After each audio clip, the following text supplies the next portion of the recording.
se croire me sera toujours chère. Elle est gloire et victoire pour moi.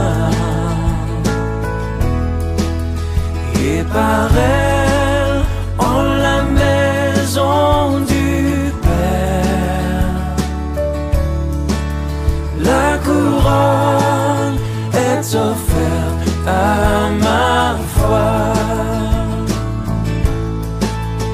Et par elle, en la maison du Père, la couronne est offerte à ma foi.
Sauveur en croix à ce grand fleuve qui passe. Je m'abandonne et je crois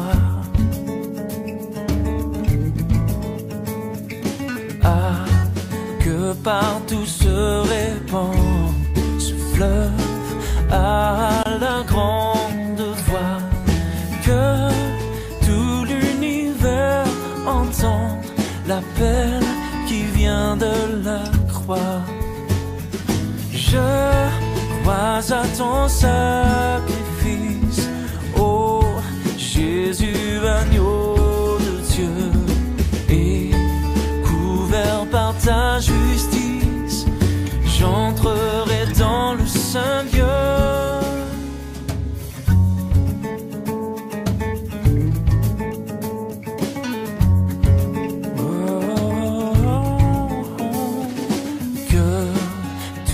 Âme condamnée, pour qui tu versas ton sang, sois au Père ramené par ton amour tout-puissant.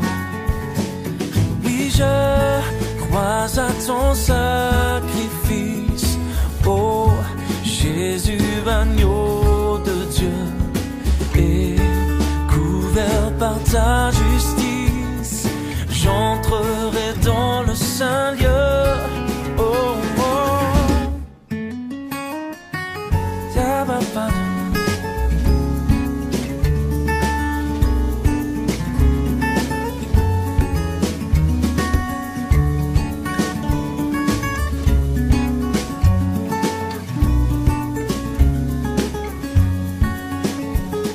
Oui, je crois à ton sacrifice, oh Jésus, agneau de Dieu, et couvert par ta justice, j'entrerai dans le saint lieu. Oh, yeah.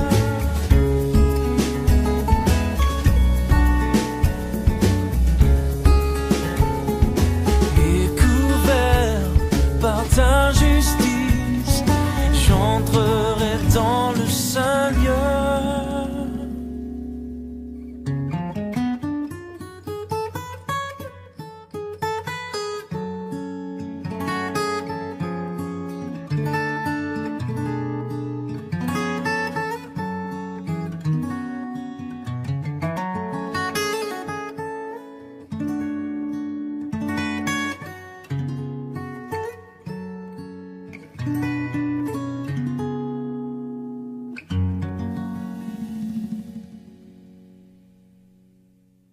Dans Philippiens chapitre 2, il y a un verset que j'ai cité plusieurs fois dans d'autres messages. C'est le verset 12, qui dit « Quand vous avez toujours obéi, travaillez à votre salut avec crainte et tremblement. » Nous le citons, mais travailler à notre salut. En quoi consiste le travail?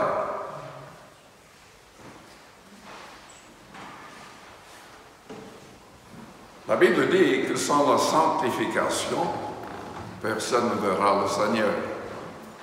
Donc évidemment, nous devons tout faire pour nous sanctifier, pour être mis à part. Mais une pleine sanctification dépend de Dieu, dépend surtout du Saint-Esprit, mais aussi de la parole. Quel est notre travail dans tout cela? En tout cas, nous devons surtout décider pleinement de devenir comme le Seigneur. C'est ça, être sanctifié, pleinement. Il était sans péché. Il avait renoncé à tout dans le monde pour accomplir la volonté de son Père. Il avait même renoncé à tout dans le ciel. Il avait renoncé à sa propre personne parce qu'il s'est dépouillé pour devenir un homme. Il existait en forme de Dieu, la Bible dit. Il n'a pas essayé de prendre la place de son Père. Il s'est dépouillé pour devenir un homme. Philippiens chapitre 2 souligne tout cela.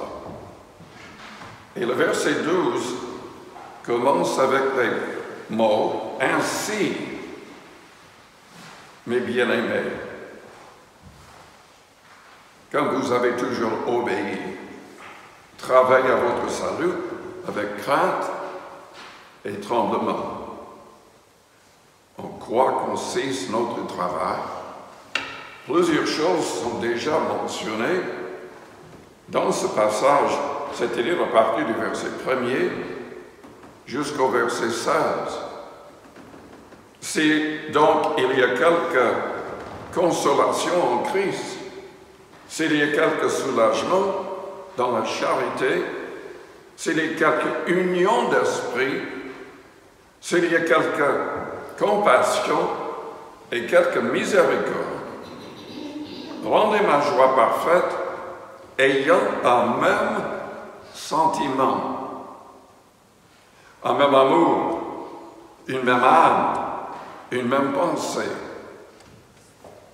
Le Seigneur désire que les membres de son Église soient unis. Donc, il faut connaître la sainte doctrine. Il faut accepter la sainte doctrine.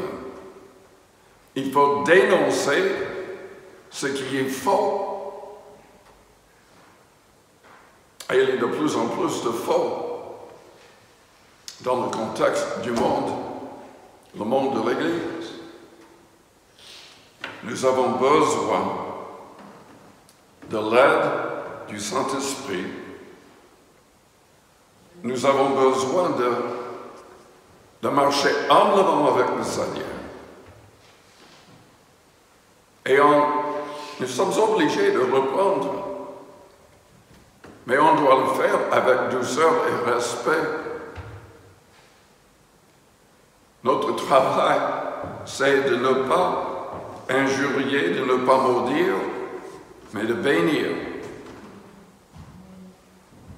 Oui, les gens qui sont dans notre vie, qui sont en train de suivre le diable, sont aveuglés par le diable. Il faut leur parler, il faut partager la vérité, mais avec douceur et respect. Il faut rester humble. Le Seigneur est notre modèle. Le verset 5 dit « Ayez en vous les sentiments qui étaient en Jésus-Christ. » Dieu veut que nous devenions tous comme son Fils. Ce qui nous arrive peut nous pousser à devenir comme le Christ. Si nous acceptons de réagir correctement.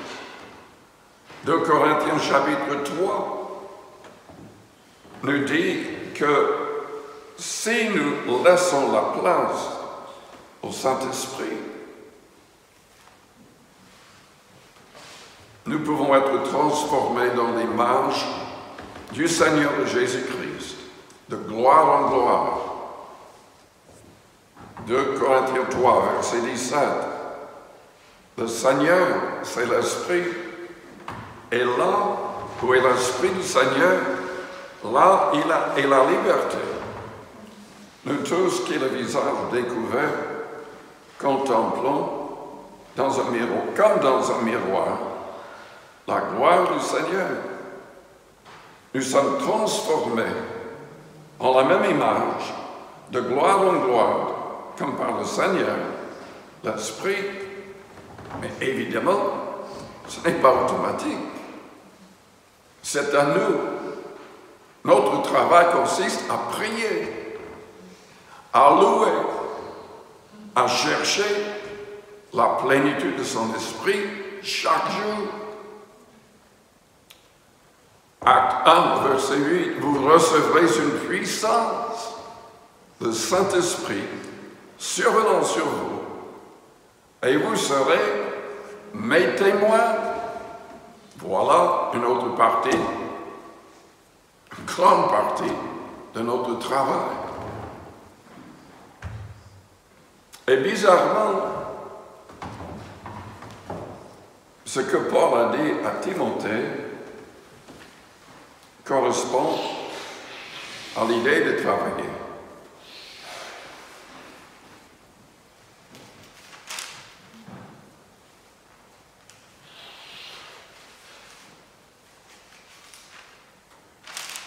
Dans 2 Timothée,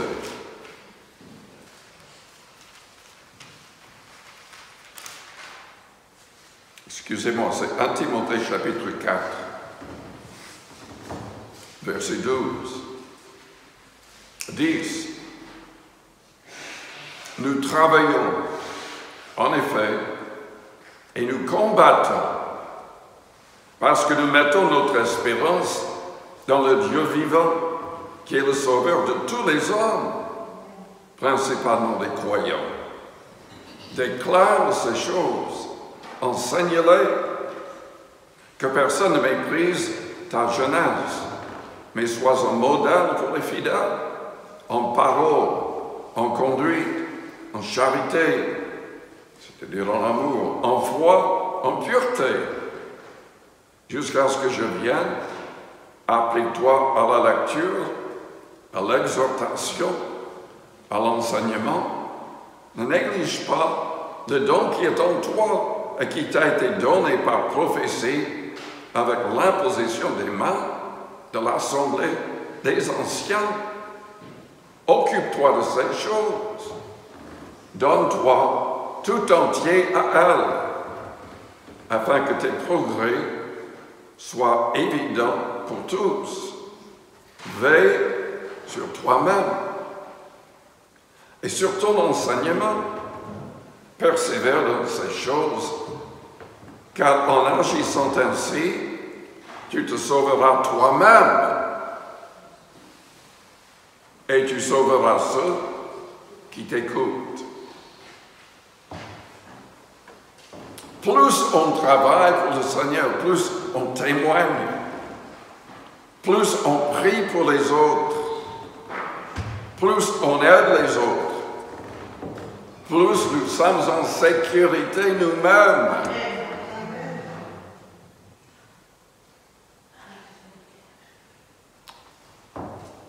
Et ceux qui oublient ces choses sont en très, très grand danger.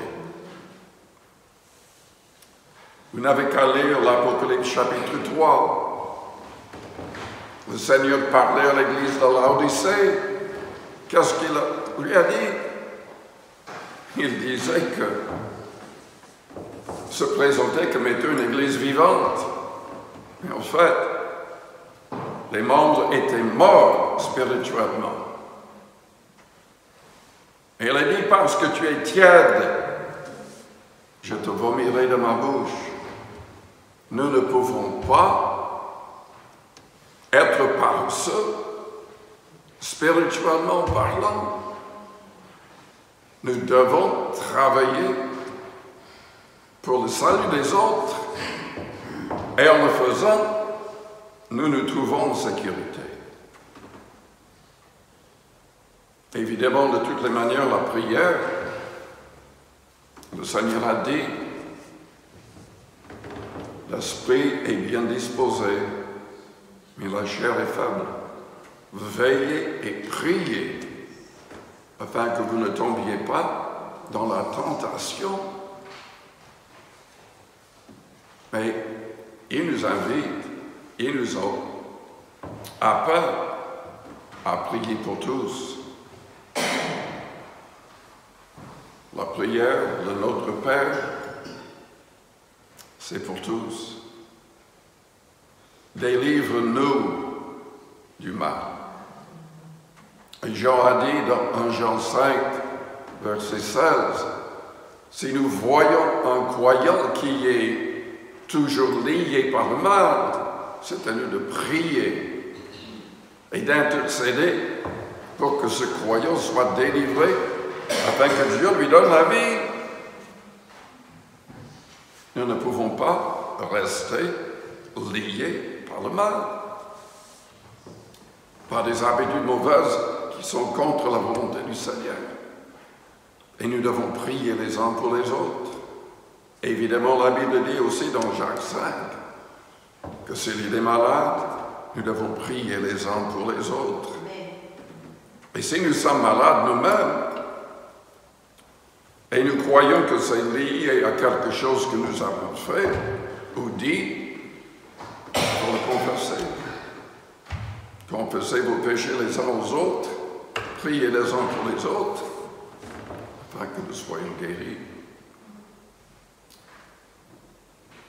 Notre travail commence par la prière. Parce qu'il faut prier, il faut rechercher la plénitude de l'Esprit. Et il faut rester rempli de l'Esprit. Trop de chrétiens qui ont fait l'expérience de la Pentecôte avec le signe de parler en langue ne prient plus en langue. Mais la Bible dit que celui qui parle en langue s'édifie lui-même.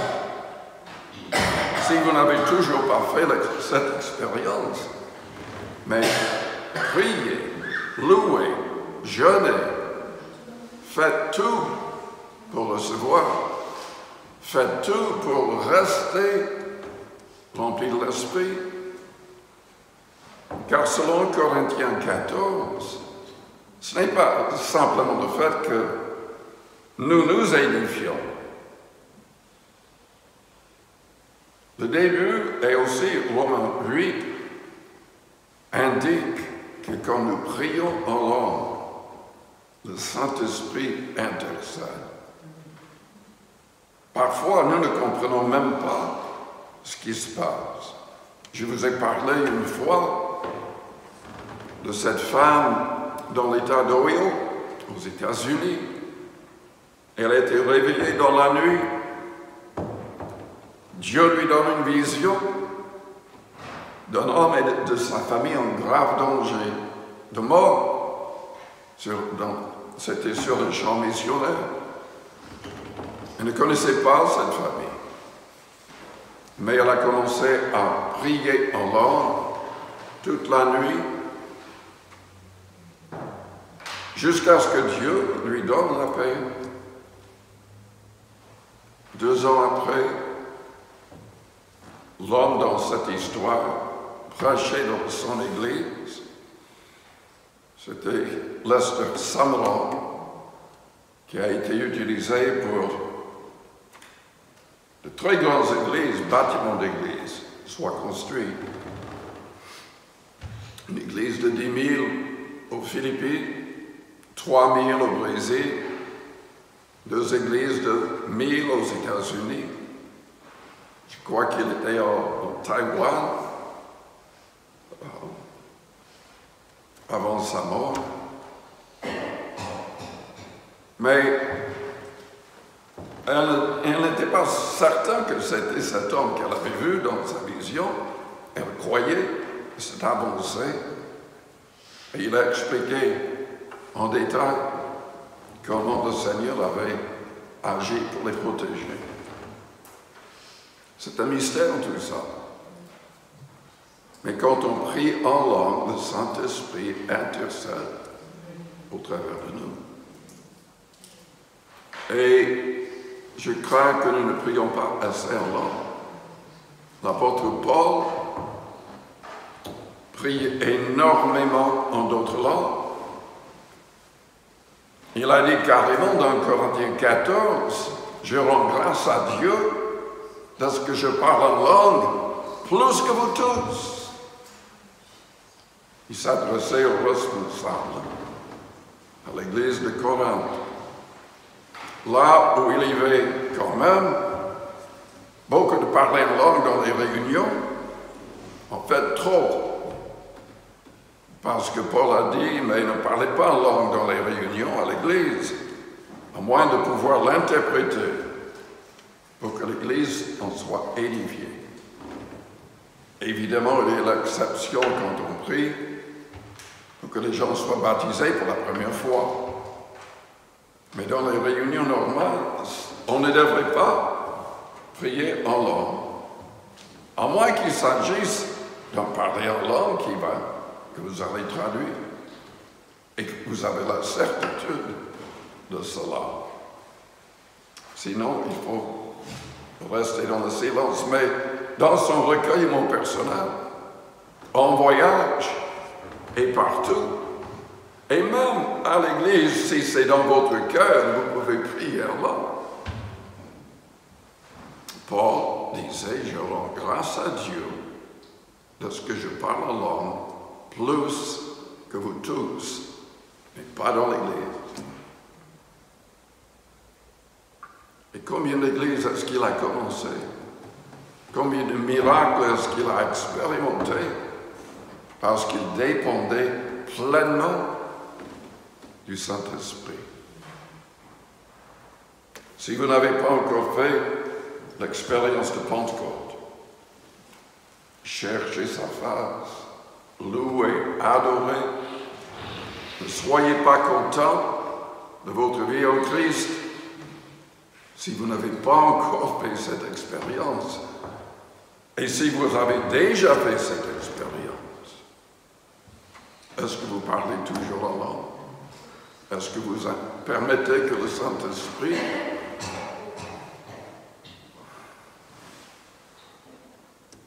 qu'il intercède au travers de vous? Notre travail, c'est tout cela et plus.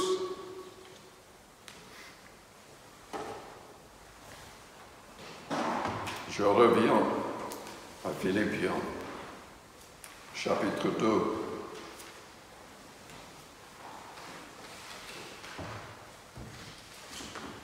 Ainsi, mes bien-aimés, comme vous avez toujours obéi, travaillez à votre salut avec crainte et tremblement, non seulement comme en ma présence, mais bien plus encore maintenant que je suis absent. Car c'est Dieu qui produit en vous le vouloir et le faire. C'est surtout un travail de prière. Parce qu'il faut être dans sa présence pour qu'il nous donne, pour qu'il produise en nous le vouloir et le faire. Selon son bon plaisir. Notre travail, de faire toutes choses sans murmure, ni hésitation,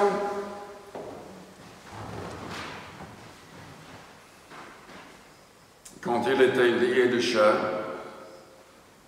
c'était pas avec Barnabas, c'était avec Silas. Qu'est-ce qu'ils ont fait à minuit? C'était couvert de sang. Ils avaient très mal après une flagellation dans des chaînes, dans l'obscurité de la prison. Est-ce qu'ils murmuraient? Est-ce qu'ils se plaignaient? Mais nous nous plaignons parfois. Moi, je me plaigne trop souvent. Et je sais que vous le faites aussi, certainement, d'entre vous, sinon plus tous. Que le Seigneur nous aide à ne pas murmurer et de ne pas hésiter si Dieu nous dit de faire quelque chose. Si on hésite, on peut manquer totalement la victoire. On peut manquer le miracle. Faites toutes choses sans murmure ni hésitation, afin que vous soyez irréprochables et purs, des enfants de Dieu irrépréhensibles, au milieu d'une génération perverse et corrompue, parmi laquelle vous brillez comme des flambeaux dans le monde portant la parole de vie.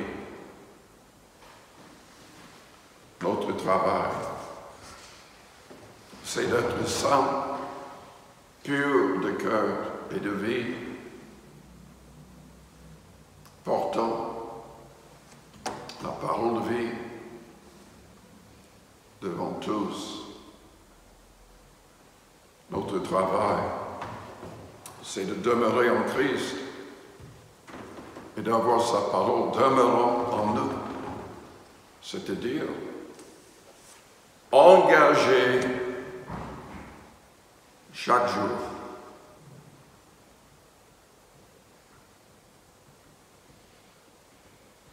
Les vrais disciples du Christ qui plaisent au Père, qui portent beaucoup de fruits, sont engagés chaque jour. Que le Seigneur nous aide. Amen. Que le Seigneur nous aide. Merci Père Céleste pour ta parole. Que cette parole soit au fond de nos cœurs. Aide-nous à travailler à notre salut avec crainte et tremblement. Aide-nous à travailler pour le salut du monde entier. Car Père, tu désires que tous les hommes arrivent à la repentance. Et tu as choisi de parler au travers de nous. Je te demande de baptiser du Saint-Esprit toutes les personnes qui viennent dans notre Église. Que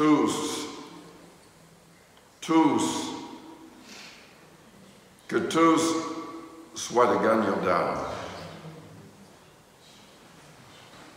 Au nom du Seigneur Jésus-Christ.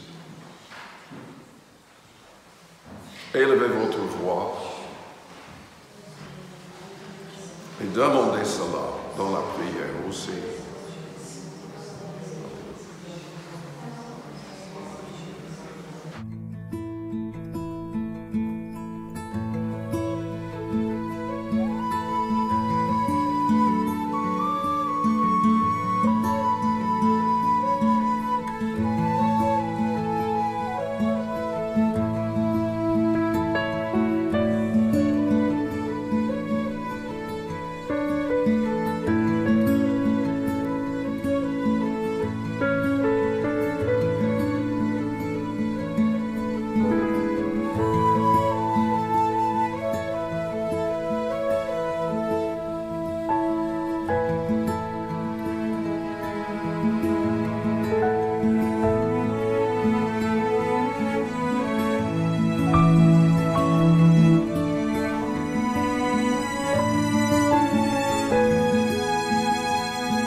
Rien n'est plus